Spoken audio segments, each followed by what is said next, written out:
ইয়া রাব্বাল আলামিন। আল্লাহ, তুমি না কোরআনে বলেছো বান্দা যতই গুনাহ করবে আমার কাছে তাওবা করলে আমি তোমারে মাফ করে দেব।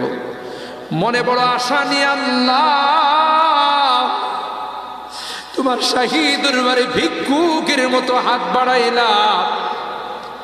তুমি যদি ক্ষমা না করো, কে আমাদেরকে ক্ষমা করবে?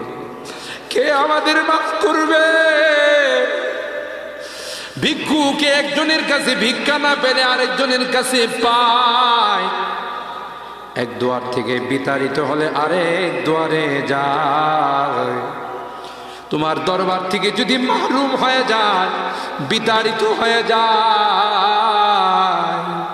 কার কাছে যাব? কে আমাদেরকে ক্ষমা করবে? মালিক রে, কাঙ্গালের মতো হাত বাড়াইলাম, তাওবা করতেছি, আর জীবনে কোনোদিন নামাজ ছাড়ব না, আর জীবনে কোনো গুনাহ করব না,